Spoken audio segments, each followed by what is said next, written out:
En estos momentos vamos a escuchar la palabra de Dios. Dispón tu corazón para que el mensaje llegue hasta lo más profundo de tu ser.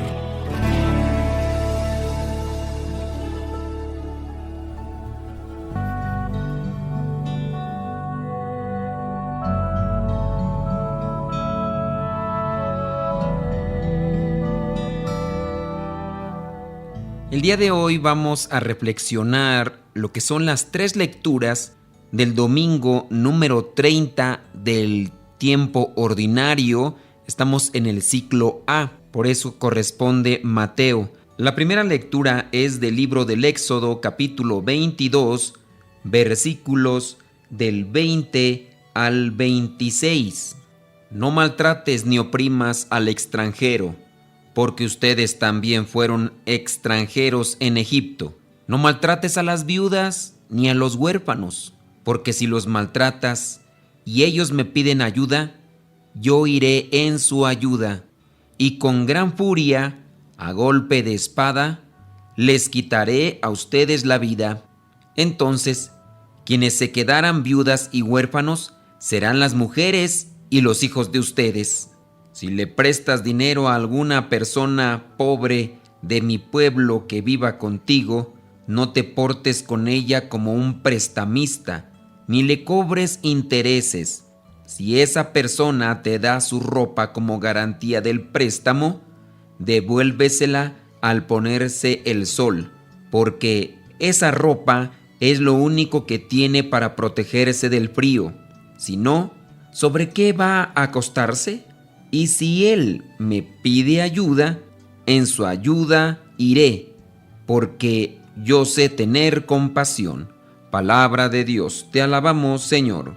El apartado en este libro del Éxodo se llama Leyes morales y religiosas, hablando del respeto a los demás, independientemente de su situación, su condición o su creencia. Nosotros debemos de respetar al otro. Dice aquí en el versículo 20, no maltrates ni oprimas al extranjero, teniendo presente que el extranjero no tiene las mismas ideas que el pueblo de Israel, no por eso se le debe de maltratar ni oprimir. En el versículo 21, no maltrates a las viudas ni a los huérfanos, no te aproveches de los indefensos, de aquellos que son débiles, que no tienen la capacidad o que simplemente no tienen lo mismo que tú. En el versículo 24 dice, si prestas dinero a alguna persona pobre y si te llega a dar como garantía su ropa o con lo que utiliza para dormir, antes de que termine el día, regrésalo. Aquí estamos hablando de la compasión. Hay que ser compasivos con aquellos que menos tienen. No hay que ser abusivos. Nos hace falta tanto aplicar estas normas, estas leyes morales y religiosas en nuestra sociedad para que el mundo pueda cambiar. Dios nos está hablando el día de hoy para que veamos cómo nos estamos comportando con los que nos rodean, principalmente con la familia. Es triste reconocerlo, pero en muchos hogares la familia es la que sufre. La familia sufre al tener un papá o una mamá que son muy necios o a la vez son muy arrogantes y creídos. Papás que se creen perfectos, que piensan que los demás deben hacer las cosas como ellos dicen y piensan, aunque estén equivocados. Mamá o papá que pueden ser muy impositivos. En su caso, pueden rayar en lo que es el machismo o en su caso la mujer en el feminismo. Conviene pues analizar si realmente nosotros estamos ayudando y respetando a los que nos rodean, y no sea que lleguemos a ser muy buenos con los demás, con los de fuera, pero con los de casa seamos personas que lastiman, ofenden y dejan herido. Hoy en esta primera lectura pues Dios nos manda a ser respetuosos y ayudar al pobre, ser compasivo, no discriminar ni pisotear ni hacer absolutamente nada que vaya en contra de otro para quitarle su dignidad. Todos somos criaturas de Dios y merecemos respeto, y si estamos en este mundo es para ayudarnos mutuamente. Vayamos a ver lo que es la segunda lectura. La segunda lectura corresponde a la primera carta a los Tesalonicenses, capítulo 1, versículos del 5 al 10. Pues cuando nosotros les anunciamos el Evangelio, no fue solamente con palabras, sino que lo hicimos también con demostraciones del poder de Dios y de la actividad del Espíritu Santo, y con una gran abundancia de gracias. Bien saben cómo nos portamos entre ustedes, buscando su propio bien. Ustedes, por su parte, siguieron nuestro ejemplo y el ejemplo del Señor, y recibieron el mensaje con la alegría que el Espíritu Santo les daba en medio de grandes sufrimientos. De esta manera llegaron a ser un ejemplo para todos los creyentes en las regiones de Macedonia y Acaya. Partiendo de ustedes, el mensaje del Señor se ha extendido no solo por Macedonia y Acaya, sino por todas partes, y se sabe de la fe que ustedes tienen en Dios, de manera que ya no es necesario que nosotros digamos nada. Al contrario, ellos mismos hablan de nuestra llegada a ustedes y de cómo ustedes abandonaron los ídolos y se volvieron al Dios vivo y verdadero para servirle y esperar que vuelva del cielo Jesús, el Hijo de Dios, al cual Dios resucitó. Jesús es quien nos salva del terrible castigo que viene. Palabra de Dios, te alabamos, Señor. En esta segunda lectura podemos encontrar también una conexión. Si bien en la primera lectura encontramos esas leyes morales y religiosas con respeto hacia los demás, a los más débiles, a los que sufren, no ser opresor, también aquí se habla de un testimonio. Se habla de mostrar el Evangelio no solamente con palabras, sino hacerlo con demostraciones del poder de Dios y de la actividad del Espíritu Santo. Aquí uno puede pensar que necesitamos tener dones muy especiales del Espíritu Santo para poder anunciar el mensaje de Dios. Pero, ¿qué más poder de Dios podemos manifestar en nosotros cuando hemos cambiado nuestra manera de pensar y de vivir? Que hemos salido de una situación de pecado o que nos mantenemos en la lucha, buscando siempre con nuestros actos agradar a Dios en todo lo que se puede. Esa actividad viene de Dios, esa actividad es del Espíritu Santo, todo es por poder de Dios. Nosotros con el testimonio podemos decirle a los demás que Dios tiene poder, que Dios tiene la fuerza para cambiarnos a nosotros y también a los que nos escuchan. No basta solamente dar discursos muy bonitos, muy elegantes y decorados con lo que es la palabra de Dios, sino que vaya acompañado de nuestro testimonio. De ahí nosotros por eso debemos de esforzarnos día con día para manifestar la gracia de Dios en nuestras vidas y cómo nos ayuda para cambiar para bien. Ya después el mismo San Pablo estará dando a conocer a los tesalonicenses que ellos mismos han sido ya un cambio y ellos pueden presentarse ante los demás y han dejado aquellas cosas que realizaban como adoración a los ídolos y demás. Ya no hay necesidad que se hable mucho de las cosas que hacen los apóstoles, en este caso San Pablo y demás, sino que los mismos tesalonicenses ahora dan testimonio del Cristo que han dejado entrar en sus corazones. Entonces comprendemos que si nosotros dejamos entrar a Dios en nuestra vida, Él nos cambia y podemos llevar a cabo estas obras que tanto necesita la sociedad: la caridad, la compasión, la generosidad, el respeto.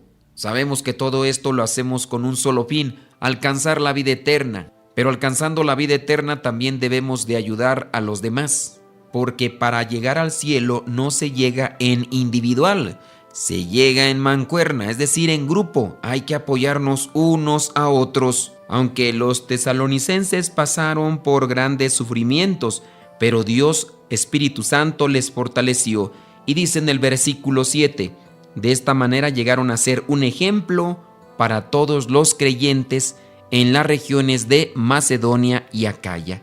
Así que no solamente hay que dar testimonio en la casa, sino también a personas que no nos conocen y vean que Dios transforma el corazón y transforma a la persona.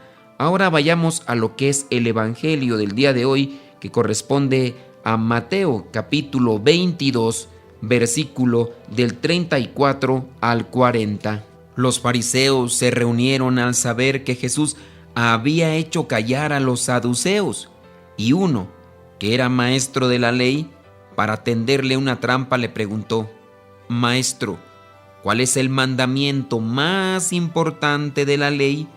Jesús le dijo: Ama al Señor tu Dios con todo tu corazón, con toda tu alma y con toda tu mente. Este es el más importante y el primero de los mandamientos. Pero hay un segundo, parecido a este. Dice, ama a tu prójimo como a ti mismo.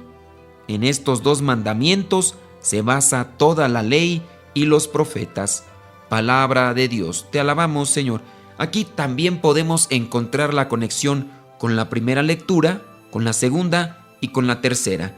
¿Cuál es el mandamiento más importante de la ley de Dios? El primero, amar al Señor nuestro Dios con todo nuestro corazón, con toda nuestra alma y con toda nuestra mente. Es decir, en una palabra, con todo nuestro ser. Ese es el primer mandamiento. Y el otro, amar al prójimo. ¿Y cómo vamos a amar al prójimo? Respetándolo, no oprimiéndolo, ayudándolo, siendo compasivo, siendo generoso, escuchándole. En una palabra, dando testimonio de que Dios habita en nuestro corazón. Si vemos, las tres lecturas están conectadas para ir al encuentro del otro, pero para ayudar al otro, primero tengo que tener un encuentro con Dios, de manera que no sea solamente una buena intención, sino lo que yo hago es fruto o es repercusión de lo que yo he recibido de parte de Dios.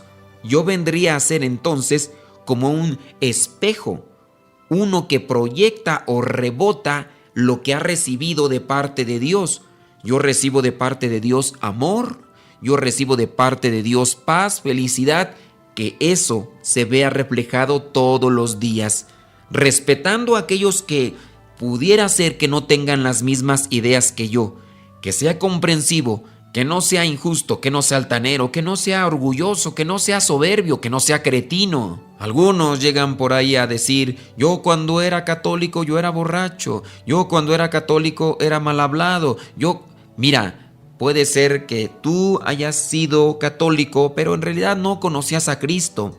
Cristo quiere que lo conozcamos para que los demás conozcan a Cristo. Si yo realmente conozco a Cristo y me lleno del amor de Cristo, entonces yo voy a poder compartirlo a los demás, pero principalmente en la familia.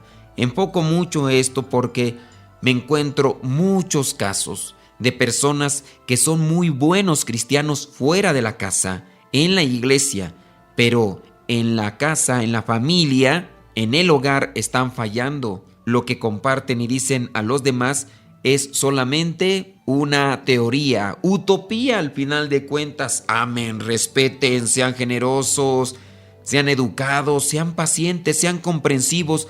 Caemos en ese juego y nos convertimos en muy buenos merolicos. El merolico es solamente el que dice las cosas, pero en realidad no las está ejecutando.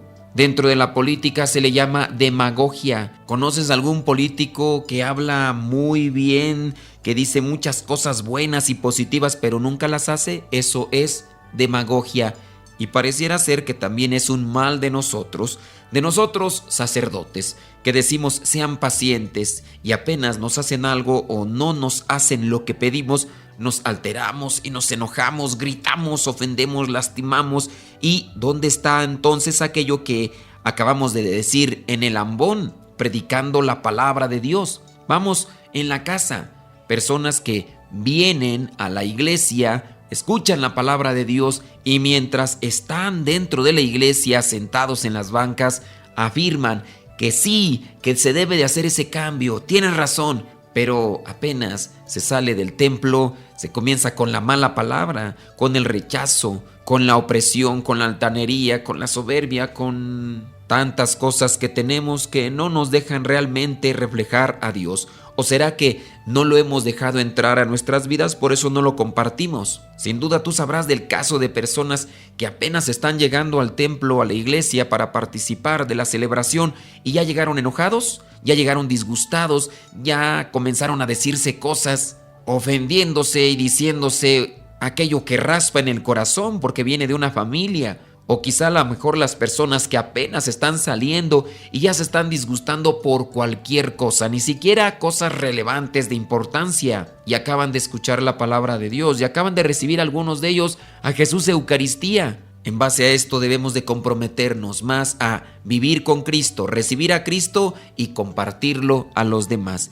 Que cuando los demás nos vean, digan verdaderamente tú has recibido a Cristo en tu corazón, porque en tu manera de hablar, en tu manera de comportarte, en tu manera de ser, lo reflejas. Pido oración a ustedes por un servidor para esforzarme y que yo pueda realmente ser un reflejo de lo que Dios me concede.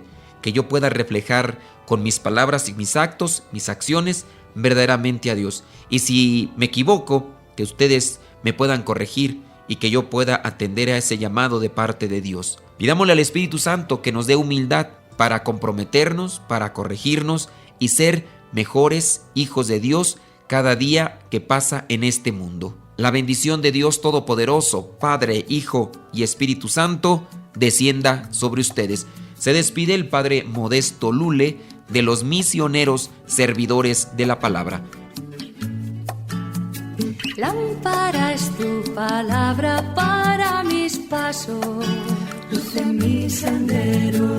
Lámpara es tu palabra para mis pasos, luz en mi sendero. Luz, tu palabra es la luz. Luz, tu palabra es la luz. Yo guardaré tus justos mandamientos. Señor, dame vida según tu promesa. Lámpara es tu palabra para mis pasos, luz en mi sendero. Lámpara es tu palabra para mis pasos, luz en mi sendero. Luz, tu palabra es la luz.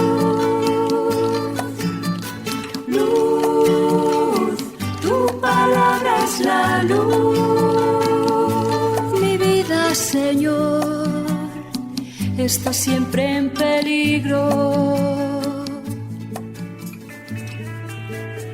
Señor, sal al camino e invítanos de nuevo a trabajar en tu viña. Señor, sal al camino e invítanos de nuevo a trabajar en tu viña. No importa a qué hora, no importa a qué precio, nuestra paga eres tú y tu reino, y tu reino. Los primeros serán últimos, los últimos serán primeros. Señor, sal al camino e invítanos de nuevo a trabajar en tu viña. Señor, sal al camino e invítanos de nuevo a trabajar en tu viña. No importa a qué hora, no importa a qué precio, nuestra